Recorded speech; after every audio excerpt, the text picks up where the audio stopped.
এমন ভালো খাবার হবে জানলে গোপালটাকেও সাথে নিয়ে আসতাম। কি বলবে নি? হ্যাঁ, গোপাল এলে আমাদের পেট ভরে খাওয়াটাই হতো না, ও তো নিজেই সব খেয়ে নিত। খেতে খেতে কথা বলতে জানো না তোমরা?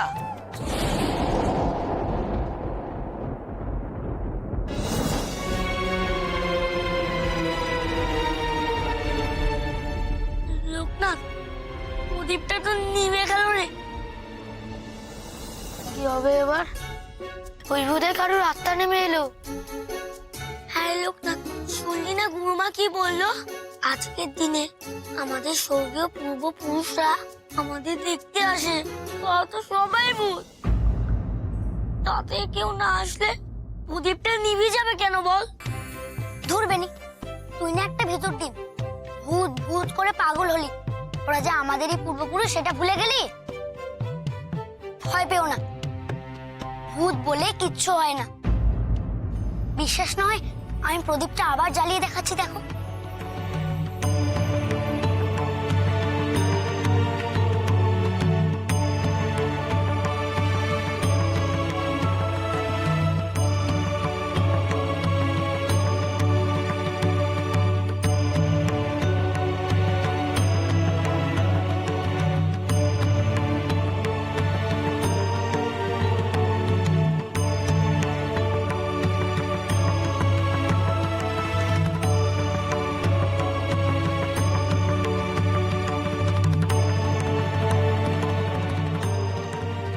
হলো তো? যে সাহস ভূত চতুর্দশী রাতে শ্মশানের কাছে বুড়ো বটতলায় রাত কাটিয়ে এসো, তারপরে বুঝবো সাহস কাকে বলে। ওইদিকে দিনের বেলা কেউ যেতে সাহস পায় না, আর রাতের বেলা অন্ধকার হলেই যত ভূত পেত্নীর নাচ শুরু হয়। আমার ভয়টাই লাগে না, বরং নির্জন জায়গায় থাকতে আমার বেশ ভালোই লাগে। তোমরা আমাকে দিয়ে এসো, আমি ভূত দেখতে চাই। ঠিক আছে, দেখবো তোমার বুকের পাটা কত। খাওয়া হয়ে গেলে কাউকে না জানিয়ে আমরাই তোমাকে দিয়ে আসবো। লোকনাথ, যাস না, তুই সত্যি সত্যি ওইখানে ভূত পেত্নী থাকে। আমি তো আছি, চল না গিয়ে দেখি কি হয়, চল।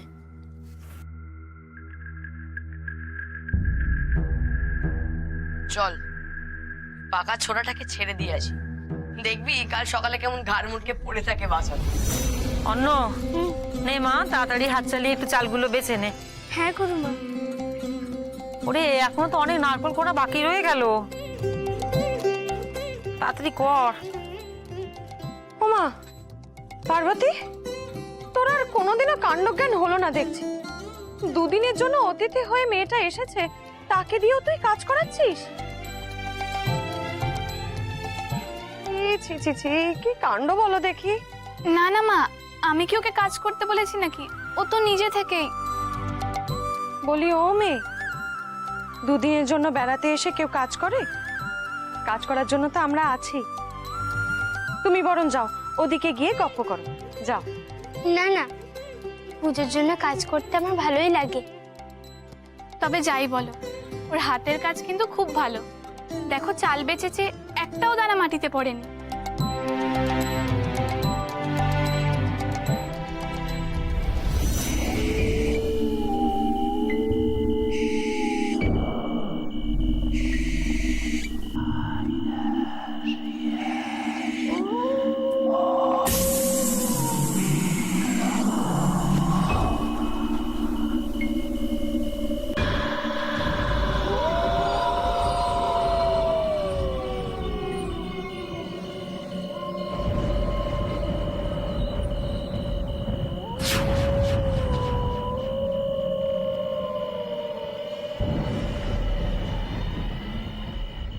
ওই যে ওই দিকটায় যা, দেখি দেখি তোর কেমন সাহস।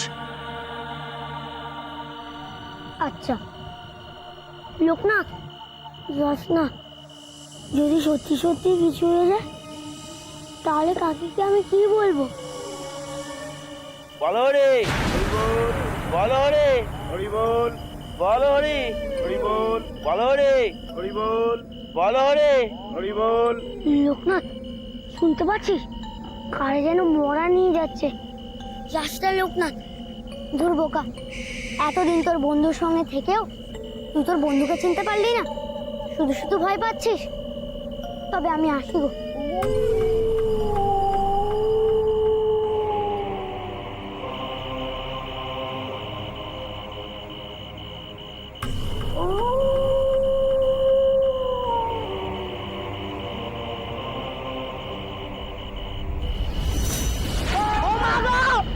পালা মা গো,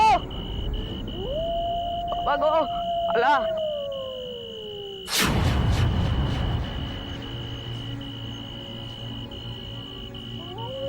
যাই হোক, লোকনাথকে ছেড়ে আমি যাবই না। লোকনাথ, লোকনাথ, লোকনাথ তুই কোথায়? লোকনাথ, লোকনাথ, লোকনাথ তুই কোথায়? আচ্ছা দিনু, কৃষ্ণ ভজনা আর কালী সাধনার মধ্যে বিভেদ কি? কোনো বিভেদ নেই গো। মা কালী যে মা, আর আমার হরি সে যে সখা। মা হোক বা সখা, বন্ধু হোক বা সন্তান, তাদের কাছে পৌঁছানোর রাস্তা কি আলাদা হতে পারে? সাধু কবিরাজ মশাই, আপনি ওখানে বসে বসে হাসছেন। আপনি তো একজন সাধক, একটু তো আলোকপাত করুন।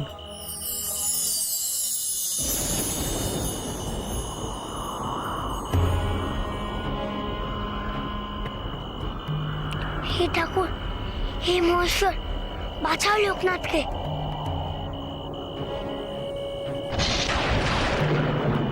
এই রাত্রিবেলা ঝড় চলে লোকনাথকে খুঁজবো কি করে? তুমি ওকে রক্ষা করো ঠাকুর, রক্ষা করো।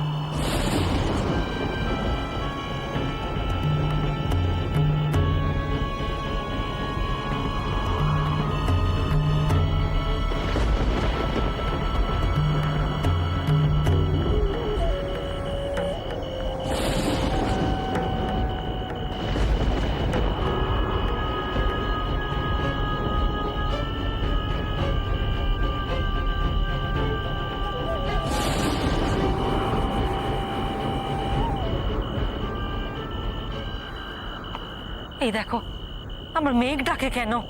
ও, কালকে পুজো, ঝড় বাদল হলে তো সব লন্ড বন্ড হয়ে যাবে। দেখেছো, ঝড় বাদলা হওয়ার আর সময় পেল না। পুজোর জোগাড়ের মাঝে এ সমস্ত হলে চলে? কি হে প্রসাদ, তুমি যে একেবারে মুষড়ে পড়লে মনে হচ্ছে, কিছু বলো। গুরুমা, দাদা, কি রে বেনি, কি হয়েছে? বেনি, তোমাকে তো আমি ঘুমোতে বলেছিলাম। আর গুরুমা, লোকনাথটা আবার কি হয়েছে লোকনাথের? লোকনাথ আবার হারিয়ে গেছে।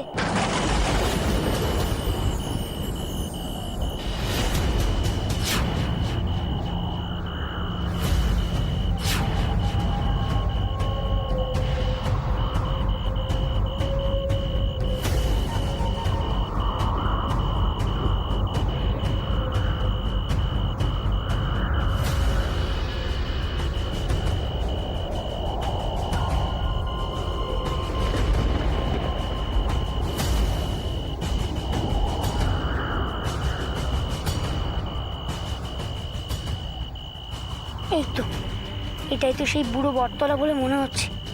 এটার কথাই নিজ্ঞাত পড়েছিল ওরা।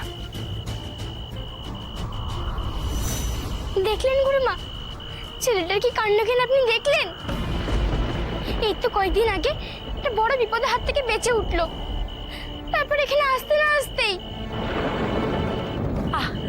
দাঁড়া বাচ্চা, দাঁড়া, আগে খুঁজে বার করতে তো দে, তারপর তুই যত খুশি বকিস। এই অন্ধকারে ঝড় বাদলা মাথায় নিয়ে কোথায় যে ওদের খুঁজি? কে যে ওকে মাথায় ভূত দেখার চিন্তা ঢোকালে? আমি আমি আমি বলেছি, আমি তখন ওদের ভূত চতুর্দশীর গল্প বলেছিলাম। কেন যে বলতে গেলাম ছাই। আরে আমার গল্পটা শুনেই তো ওদের মাথায় পাগলামির ভূতটা চাপলো। বলি বাকিরা কোথায়? তারা কি সব ভয় লুকিয়েছে? তাই হবে, অন্ধকারে যে যার মতন পালিয়ে গেল।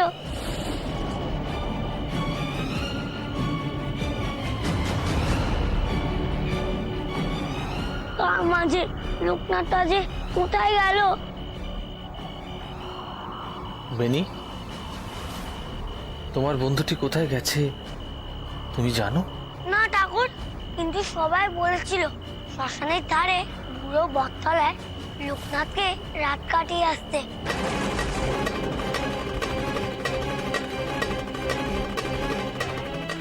তাই তো ওইখানে গেল। বুড়ো বটতলা?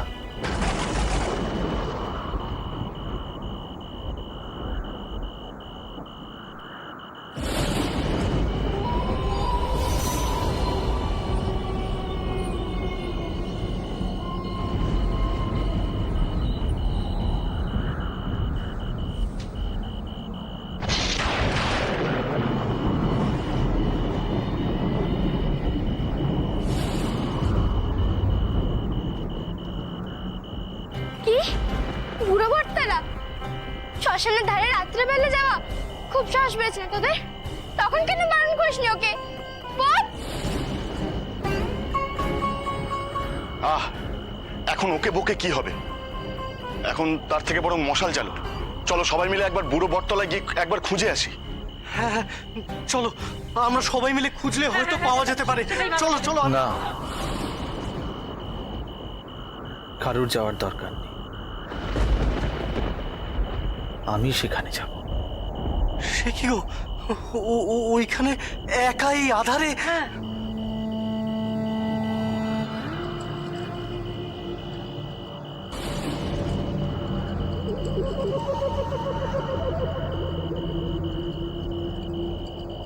ও, এ তো খালি একটা কাপড়, তবে আর চিন্তা কি?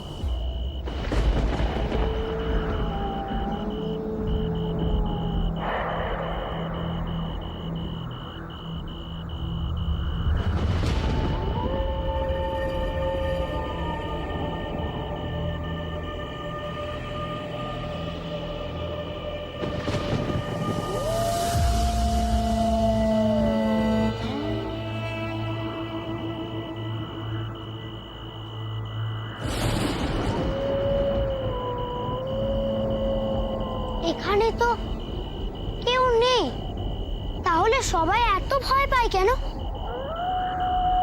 যাগে, আমাকে এই গাছতলায় ঝড়ের মধ্যে সারা রাত কাটাতে হবে।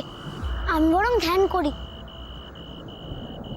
এমন সুন্দর পরিবেশ আমি কি আর কখনো পাবো?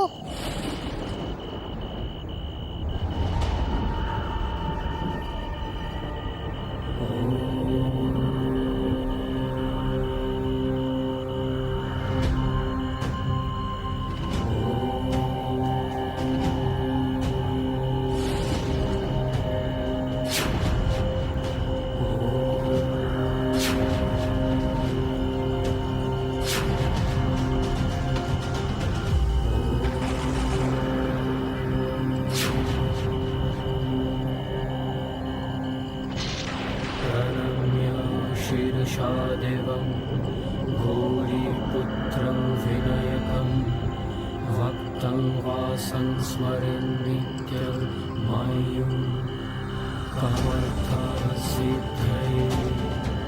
प्रथमं वक्रतुण्डं च एकदन्तं द्वितीयकं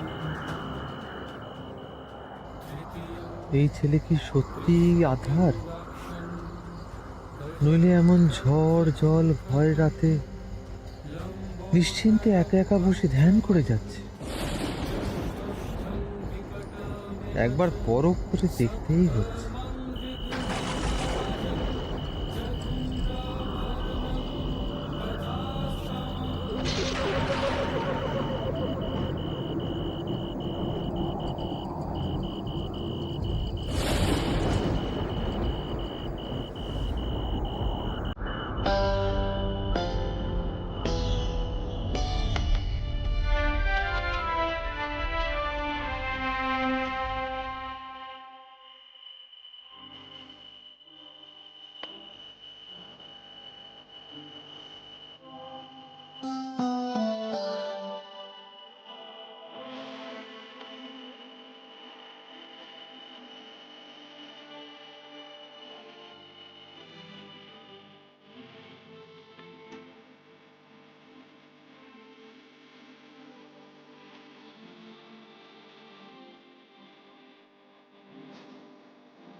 এ কি, অমৃত ঠাকুর এখানে?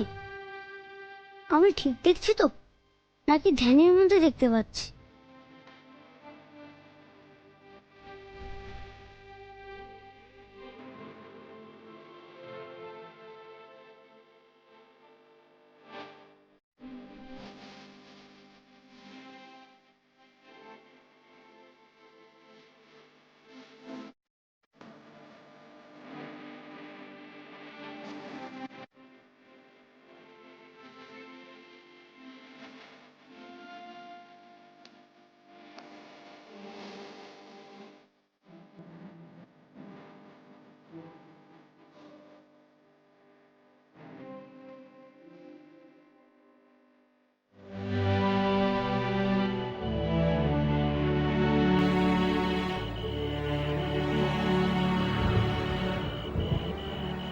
করতে ভালোবাসিস সে তো বুঝলাম, কিন্তু তোর মন এখনো পাকেনি।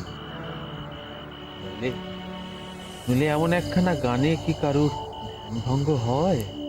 বারে, তোমার গানেই তো সেই জাদু আছে, তাই বারবার আমি ধাক্কা খাচ্ছি।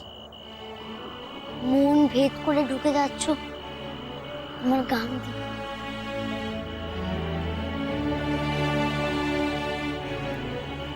কিন্তু তোর মন যদি এত দুর্বল হয়, তাহলে ধ্যান করবি কিভাবে? ও, তোমার মন বুঝি খুব পাকা? তোমার সামনে এসে বসতেই তুমি সব বুঝে গেলে? কিন্তু অভিলাষ ঠাকুর, আমার মনে হয় তোমার সঙ্গে দেখা হওয়ার পর থেকেই আমি দুর্বল হয়ে গেছি বোধহয়। মনে হচ্ছে তুমি আমাকে ঢেকে রেখেছো অনেক কিছু দিয়ে। বেটা, ঢেকে রাখার যে অনেক কিছু আছে এই দুনিয়া, অনেক কিছু তোকে জ্বালাতন করবে, বিরক্ত করবে, তোকে খালি খালি অস্থির করে তুলবে। কিন্তু তোর মনকে এমন পাকা করে তুলতে হবে যাতে কোনো কিছুই তোকে ভেদ না করতে পারে। তোর মনকে অস্থির হতে দিলে চলবে। কিভাবে সেটা সম্ভব অভিলাষ ঠাকুর? আমাকে শেখাও না। ওরে পাগল, ধ্যান ওভাবে শেখানো যায় না। ধ্যান বড়ই অন্তরের ব্যাপার। মনে রাখিস, যেদিন তুই ধ্যানকে আয়ত্তে আনতে পারবি, সেদিন সব কিছুকে তুই অতিক্রম করে এগিয়ে যেতে পারবি। আর তা যদি না পারিস, তাহলে সব কিছুর মতো ধ্যানও ছেলে খেলায় পরিণত হবে। তাহলে পথ দেখাও, কোন পথে গেলে আমি নিজের মনকে নিজের হাতে বাঁধতে পারবো। পথ সবসময় সামনেই থাকে, কিন্তু নিজেকে ঠিক সময় মতো খুঁজে নিতে। ঠিক যেমন এই জায়গাটা, এই গাছতলাকে তুই খুঁজে নিয়েছিস তোর ধ্যানের জন্য, ঠিক তেমন। কিন্তু এখন তোকে কি খুঁজতে হবে বল দেখি? তাদের কিভাবে সামলাবি যারা ঘরে বসে তোর জন্য চিন্তা করছে, অপেক্ষা করছে? চল চল দেখি।